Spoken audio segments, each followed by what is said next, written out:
Dear students, पहले lecture में हम अल्फा अमीनो एसिड्स की पार्किंसंस मेथड और गैब्रियल थैलेमाइड सिंथेसिस पढ़ चुके हैं। आज हम पढ़ेंगे synthesis from malonic ester. This is an extension method of Parkinson's method. वहां पर हमने अल्फा क्लोरो एसिटिक एसिड को लिया था, यहां पर हम ले रहे हैं malonic ester. It is treated with sodium ethanoate and CH3Br bromomethane. With this you can have the replacement of this hydrogen atom. This is the active methylene. जैसा गैब्रियल थैलेमाइड सिंथेसिस में हमने आपको बताया था कि ये CH2 जो होता है वो एसिडिक हाइड्रोजन एटम होता है, क्योंकि ये दो CO ग्रुप से जुड़ा हुआ है, सैंडविच है, तो ये कहलाता है एक्टिव मिथाइलिन।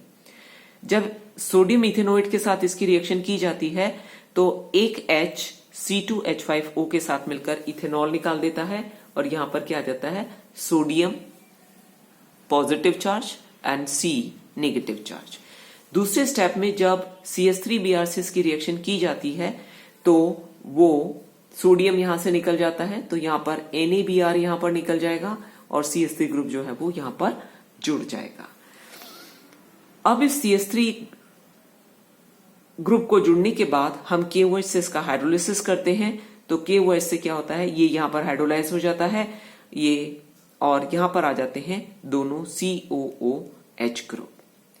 जब इसका ब्रोमिनेशन किया जाता है तो ये जो हाइड्रोजन है, ये हाइड्रोजन एसिडिक हाइड्रोजन है, तो ये ब्रोमीन के द्वारा रिप्लेस हो जाता है, तो यहां पर ये बन गया ब्रोमो ग्रुप।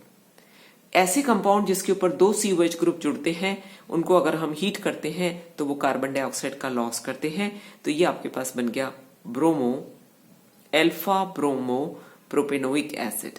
पार्किंसंस मेथड में भी हमने अल्फा हेलो एसिड लिया था, ये भी अल्फा हेलो एसिड है।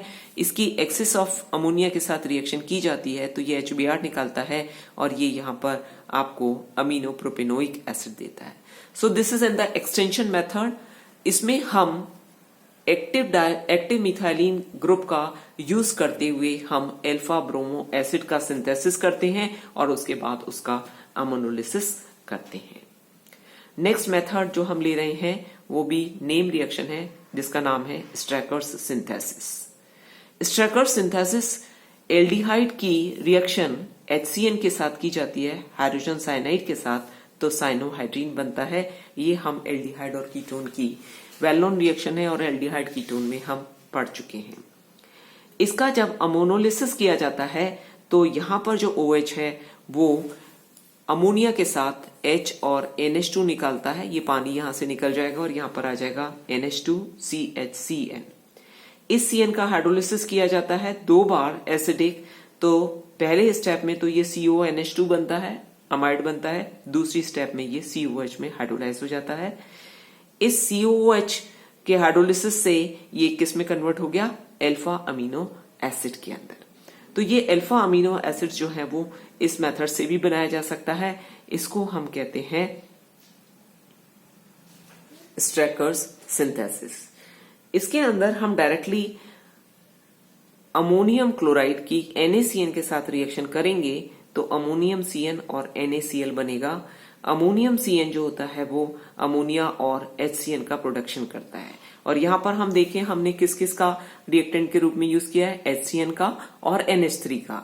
तो अगर हम किसी भी एल्डिहाइड में अमोनियम क्लोराइड और NaCN डाल दें तो HCN भी प्रोड्यूस हो जाएगा और अमोनिया भी प्रोड्यूस होगी, तो ये स्ट्रैकर सिंथेसिस डायरेक्टली आपको एल्डिहाइड के साथ रिएक्शन, एल्डिहाइड के साथ अमोनियम क्लोराइड और NaCN की रिएक्शन करने पर अल्फा अमीनो एसिड जो है वो बनता है। नेक्स्ट हम रिएक्शन ले रहे हैं वो है श्मिट रिएक्शन। श्मिट रिएक्शन जो है इसके अंदर हम एल्काइल एसिटो एसिटिक एस्टर लेते हैं। एल्काइल एसिटो CH3CO एसिटिक एस्टर, इसकी रिएक्शन नाइट्रस एसिड के साथ की जाती है, तो नाइट्रस एसिड के साथ जब इसकी रिएक्शन होती है तो ये जो हाइड्रोजन है ये हाइड्रोजन H और O के साथ मिलकर के पानी मॉलिक्यूल का लॉस करता है और यहां पर ये नाइट्रोसो ग्रुप जो है वो इस पर जुड़ जाता है।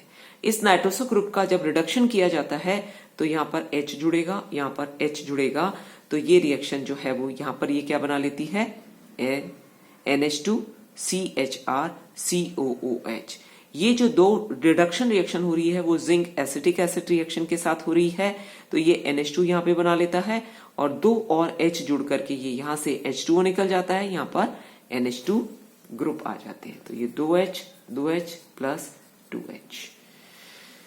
इसका हाइड्रोलिसिस करने पर यहाँ पर एसिडिक एसिड बन जाता है और एथेनॉल बन जाता है। ये रिएक्शन कहलाती है श्मिट रिएक्शन, जिसकी रिएक्शन जो है वो एल्काइल एसिटो एसिटिक एस्टर के साथ नाइट्रस एसिड के साथ इसकी रिएक्शन की जाती है।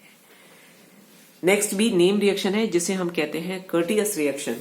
कर्टियस रिएक्शन में फिर हम एक्टिव मिथाइलिन ग्रुप का यूज करेंगे। आप ये देख रहे हैं मेलोनिक एस्टर है, मेलोनिक एस्टर हमने पहले भी काम में लिया था। मेलोनिक एस्टर के CH2 ग्रुप जो एक एक्टिव मिथाइलिन ग्रुप था, एसिडिक हाइड्रोजन एटम्स थे, लेबाइल हाइड्रोजन एटम्स थे, उनको हमने सोडियम इथोक्साइड और RX के साथ करके यहाँ पर इसको R एल्काइलेशन किया था।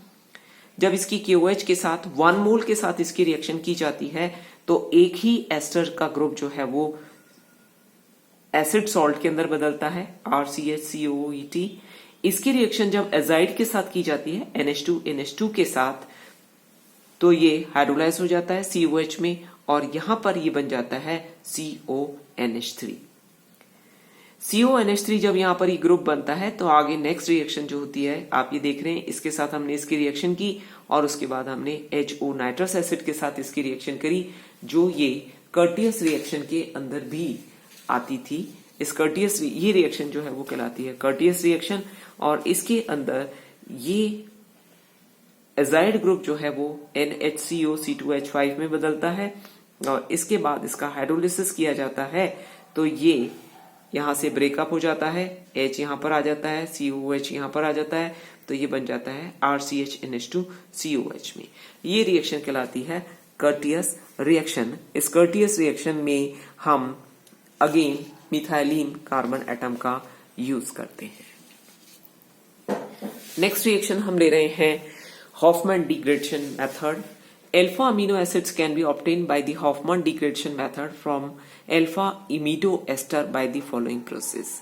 हमने यहाँ पर लिया है अल्फा अमीडो एस्टर, जिसकी हमने हॉफमैन डिग्रेडेशन की है, जो आपको पता है KOH और ब्रोमीन के साथ होती है और ये CONH2 ग्रुप जो है वो किस में बदल जाता है, NH2 ग्रुप में।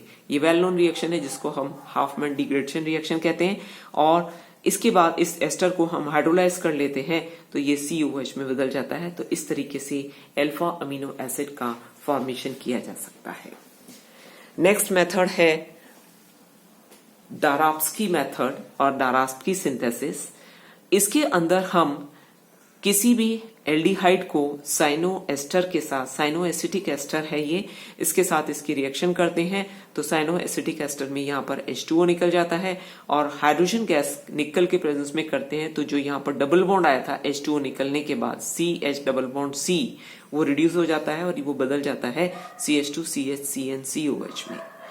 उसके बाद आप देख सकते हैं कि ये रिएक्शन जो है वो कर्टियस रिएक्शन जैसी ही है, जिसमें आपने अजाइड के साथ रिएक्शन की थी और नाइट्रिक एसिड के साथ रिएक्शन की थी, तो ये CN ग्रुप हो गया और अजाइड के साथ ये अजाइड, हाइड्रोजाइड के साथ ये अजाइड ग्रुप बन गया, जिसको आपने इथाइल अल्कोहल के साथ हाइड्रोलिसिस किया था और फिर एसिडिक हाइड्रोलिसिस किया था, तो ये group RCH2CHCOOH alpha amino acids के अंदर कन्वर्ट हो जाता है। तो ये डाराप्स्की ने एल्डिहाइड की साइनो एसिटिक एस्टर के साथ रिएक्शन की, जबकि आगे हमने इसका जो पार्ट यूज किया है सेकंड थर्ड स्टेप में, which is similar to the Curtius reaction. Thank you.